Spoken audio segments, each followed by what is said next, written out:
ಅನನ್ಯ ಭಕ್ತಿ. ಅದಕ್ಕೋಸ್ಕರನೇ ಭಗವಂತನಿಗೆ ಯಾವುದು ಇಷ್ಟ ಅಂದರೆ ಅನನ್ಯವಾಗಿರ್ತಕ್ಕಂಥ ಭಕ್ತಿಯ ಮೇಲೆ ತುಂಬ ಇಷ್ಟ.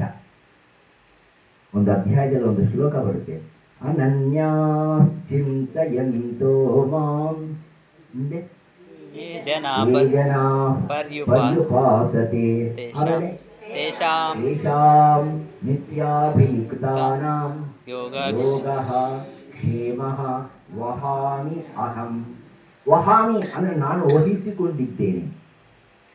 ಏನು ವಹಿಸಿಕೊಂಡಿದ್ದಾನೆ ಕೃಷ್ಣ? ನಿನ್ನ ಯೋಗ, ನಿನ್ನ ಕ್ಷೇಮ, ಈ ಎರಡನ್ನು ಕೃಷ್ಣ ವಹಿಸಿಕೊಂಡಿದ್ದಾನೆ. ಯಾರ ಬಗ್ಗೆ? ಅನನ್ಯಾಶ್ಚಿಂತಯಂತೋ ಮಾಂ, ನನ್ನನ್ನು ಅನನ್ಯವಾಗಿ ಚಿಂತನೆ ಯಾರಾಧನೆ ಮಾಡ್ತಾರೋ, ಭಕ್ತಿಯನ್ನು ಪ್ರದರ್ಶನ ಮಾಡ್ತಾರೋ, ಪೂಜಿಸ್ತಾರೋ, ನನ್ನ ಬಗ್ಗೆ, ನನ್ನ ಲೀಲೆಗಳ ಬಗ್ಗೆ ಶ್ರವಣವನ್ನು ಮಾಡ್ತಾರೋ, ಕೀರ್ತನೆಯನ್ನು ಮಾಡ್ತಾರೋ, ನನಗೋಸ್ಕರ ಜೀವನ ಮಾಡ್ತಾರೋ, ಅವನ ಯೋಗ. ಯೋಗ ಅಂದರೆ ಅವನಿಗೆ ಏನೇನು ಬರಬೇಕು ಅಂತಂದು ಅವನ ಪ್ರಾರಬ್ಧ ಕರ್ಮಾನುಸಾರವಾಗಿ ಇದೆಯೋ ಅದೆಲ್ಲ ನಾನು ಕೊಡ್ತೀನಿ ಅವನಿಗೆ.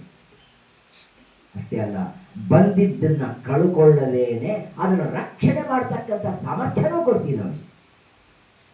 ಅನನ್ಯಾಶ್ಚಿಂತಯಂತೋ ಮಾಂ ಯೇ ಜನಃ ಪರ್ಯುಪಾಸತೆ ತೇಷಾಂ ನಿತ್ಯಾಭಿಯುಕ್ತಾನಾಂ ಯೋಗಕ್ಷೇಮಂ ವಹಾಮ್ಯಹಂ.